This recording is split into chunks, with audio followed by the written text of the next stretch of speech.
சமீபத்துல கிறிஸ்துவத்தை பத்தி ஒரு தவறான கருத்தை, சித்திரத்தை பேசியவர் ட்ரம்ப். அது ஏற்கனவே ஐரோப்பிய நாடுகள் இந்த ஏஐல போட்டோ மாத்தி ஏஐல போட்டோ மாத்தி தன்னைத்தானே தன்னைத்தானே ஜீசஸாக, அது எவ்வளவு பெரிய ஒரு ஒரு அபத்தமான அபத்தம்.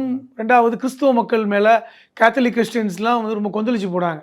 சொல்லப்போனா எல்லா நாட்டு தலைவர்களுமே என்ன ட்ரம்ப் இப்படி பைத்தியகாரத்தனம் பண்ணக்கூடாது அப்படின்னு பல தலைவர்கள் சொன்னாங்க. பல்வேறு ஐரோப்பிய நாட்டு தலைவர்கள் ட்ரம்ப் வந்து கொஞ்சம் ஓவராக தான் போகிறாரு, நம்ம ஊரில் சொல்லுவாங்க கொஞ்சம் ஓவராக தான் போகிறாப்புல அப்படின்லாம் பேசினான். அப்போ அதனால வந்து அந்த பிரச்சனை அமெரிக்காவில் இருக்குது. அமெரிக்காவில் இருக்கின்ற கிறிஸ்துவ நம்பிக்கையாளர்கள் இருக்காங்கல்ல, அமெரிக்காவில் கடவுள் மறுப்பாளர்களும் இருக்காங்க. மெஜாரிட்டி கிறிஸ்டியன்ஸ் தான். அப்போ அவர் ஏற்கனவே இப்படி பண்ணிட்டாருன்ற போது அவரை வந்து முயற்சியெல்லாம் வந்து ஒரு அனுதாபத்தை கொடுக்குமா? ஆனால் என்னன்னா, வெளிவந்த செய்தி இவர் ஏத்திஸ்ட், இவர் வந்து ஒரு ஆன்டி கிறிஸ்டியன் அப்படி சம்மந்தப்பட்டவர் அப்படிங்கிற மாதிரி விஷயங்கள் வெளியே வருது. அப்போ எப்படின்னா இது என்னது அப்படின்னா, இவருக்கு ட்ரம்புக்கு ஆதரவாளர் இருக்கணும் அடிப்படையில் பார்த்தா சுடணும். அவர் நீங்கள் கேட்ட மாதிரி ட்ரம்பை தான் சொன்னாரா இல்லை வேறு யாரும் டார்கெட்டா அதுவும் தெரியல. ஃபஸ்ட்டு வந்து பிரசிடென்ட் கலந்து கொண்டதுனால அவர் தான் இருக்குன்னு சொல்லி எடுக்கிறாங்க.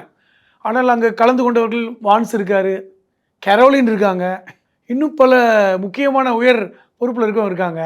இல்லை வந்து இவர் வந்து ஒரு உலகத்தின் தன்னுடைய கவனத்தை உலகம் தன் பக்கம் திரும்பணும் அப்படின்னு நினைக்கிறாரா? அமெரிக்காவில் சகஜம் தானே, இது ரொம்ப சகஜம்.